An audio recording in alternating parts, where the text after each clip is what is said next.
Hi, this is Toni Wade, the Compassionate Investor, and we are talking about living for free. And the very first step in the process I've created for learning how to live for free is the most important step out of all. I know you're probably going to wonder, why would this be the most important step? Well, let me tell you why. It's shifting your mindset and shifting your paradigm. Because if you don't do that necessary thing first, all the other steps that I share with you, yeah, they'll help, but you'll constantly hit a wall because you did not change right up here. That's in between your ears, because you have to change your mindset and shift your paradigm in such a way so you are positioned for success. Now, let me say, I'm not an expert as it relates to this. I'm only an expert in life and what I have experienced as it relates to mindset. So I might not have the technical, educational terminology related to it, but I can only share my experiences and my thoughts about how this all works. So feel free to give me comments and communicate back with me related to this topic, because I love talking about it. But as we talk about shifting your paradigm, I like to think of a paradigm as sort of like a pattern or a set of ideas that you have that make you who you are. And we all grew up in different families. I know I grew up, in a family with a single mother raising 3 kids, and, watching her go through life and struggle to make ends meet. So there were a lot of things that make me who I am, that started me where I am.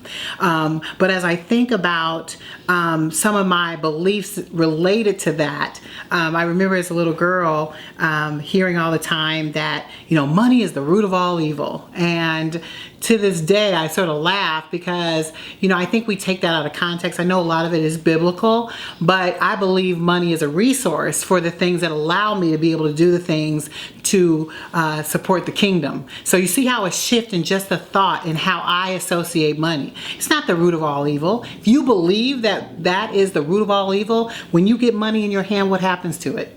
It disappears. Why? Because, you don't want any money. Heaven forbid, it's evil. So in that little movement in shifting how I believe, my beliefs as it related to money, put me on a trajectory for success. So I had to do that. So you have to go through the exact same process as it relates to what you believe. And it's your job to understand and sort of figure out what type of things you are set in believing. So that is sort of how you think about shifting paradigm. That's just one example. I promise you there are billions, because those are the things that make you who you are. You were raised in a different family, in a family model that were taught, after you graduate from high school, you go to college, and then you go to college, you go get married, and then you go get married. I mean, that's a pattern that's been created that most people do. Why? Because that's what you were taught to do. You fell into that. But sometimes it requires what? A shift. You have to shift out of that if you want something different for your life. Perfect example. As I think about if I were 18 years old again, what I would do differently, because I was taught the same thing. You graduate, you go to school, get good grades, you graduate, and you go to college. And then you go to college, you are susceptible to all of these things that impact your ability to move forward in life. All of those things happened. If I would have done it differently at the age of 18, I would have gotten my investment property first, because at 18, that's when you legally could purchase the property. I would have then worked with somebody learning about investment so that I could position myself. I would have taken a business school. But there's all different paths. But was that the path that was taught to me? No. Why? Because that was not was set up for me. That was not the path created, because I was raised in a different family that, you did these certain things. All the shift in what? That's still, we're talking about a shift in paradigm, a shift in a pattern, doing something different so that you can get a different result. That is an example of that as well. Now let's talk a little bit about mindset, because as we talk about mindset is here. These are the things that you believe, right? The things that you believe about yourself. And I'm going to say this, many of us don't think very highly of ourselves. Why? Because many times we think negative things that life has impacted you. You had an experience, somebody said something to you, and you took what they said and created something negative around it. So I'm going to give you a task that I want you to do, an activity. I want you to just list all the things that you believe about yourself. and be honest. Because through that honest exploration of what you think of yourself, you'll really start identifying really how you see yourself.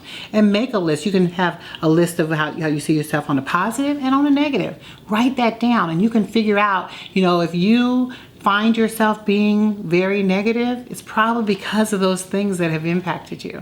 So I want to encourage you to do that activity just to get an understanding of who you are. Because once you understand who you are in your mindset, you are in full control of who you are and who you will be as you move forward, because this is your life. And taking control of it now by identifying the ways in which you have limited yourself as it relates to your beliefs, you can go to the next level. And I'm going to drop a little seed on you. I'm sure you all have heard about it. I didn't hear about it when I was younger, but as I got older, I did. It's a term that they call law of attraction. Now, I fully 100% believe in the law of attraction. I believe what God created such an amazing world, and this is one of the things that He created, is this law of attraction. And what is that basically? It's basically the things that you think on are the things that come forward. The things that you speak out are the things that you attract to yourself. In a nutshell, if I had to break that down. Definitely come look on our website and check out more information related to this particular topic, because it is a big topic. I can't cover it in this small little segment, but I want to drop those seeds on you, because that right there, once you understand the law of attraction, that's the thing that will start changing your mindset, changing how you see yourself. You start changing it and you start creating what it is that you want for yourself. But that's why this is the first step in learning how to live for free, because it fully defines where you are going. And without this first step, you will not be as successful as you can be. So we'll be back in a moment.